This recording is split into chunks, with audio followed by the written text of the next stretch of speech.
நண்பர்களே, நம்ம இன்றைக்கி யாரை பற்றி பார்க்க போகிறோம்னா, ஒரு சூப்பரான ஒரு மலையாள ஆக்ட்ரஸ் பற்றி தான் பார்க்க போகிறோம்.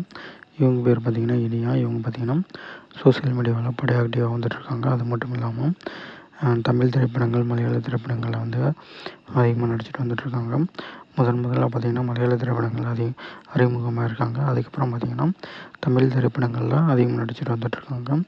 இவங்க ரீசெண்டாக எடுத்த புகைப்படங்கள் பார்த்திங்கன்னா சோசியல் மீடியாவில் படுவேரில் வந்துட்டுருக்கு. இந்த புகைப்படங்கள் தான் நம்ம பார்த்துட்ருக்கோம். இவங்க பார்த்திங்கன்னா இது வரைக்கும் 1055 போஸ்ட் வந்து இன்ஸ்டாகிராமில் போஸ்ட் பண்ணியிருக்காங்க. இவங்களுடைய ஃபாலோவர்ஸ் பார்த்திங்கன்னா 689K ஃபாலோவர்ஸ் வந்து வச்சுருக்காங்க. இவங்க பார்த்திங்கன்னா 829 பேரை ஃபாலோ பண்ணிட்டு வந்துட்டுருக்காங்க. இவங்களை பற்றி மேலும் தகவலை தெரிஞ்சுக்கணுன்னா நம்ம சேனலை மறக்காமல் சப்ஸ்கிரைப் பண்ணிக்கோங்க. வீடியோ பிடிச்சிருந்தால் மறக்காமல் லைக் பண்ணுங்கள். நடிகையை பற்றி நீங்கள் என்ன சொல்லிட்டு மறக்காமல் கமெண்ட் பண்ணுங்கள். இவங்க ரீசெண்டாக எடுத்த புகைப்படங்கள் பார்த்திங்கன்னா சோசியல் மீடியாவில் படுவேரெல்லாம் வந்துட்டுருக்கு. ஓகே நண்பர்கள், அடுத்த வீடியோவில் பார்ப்போம்.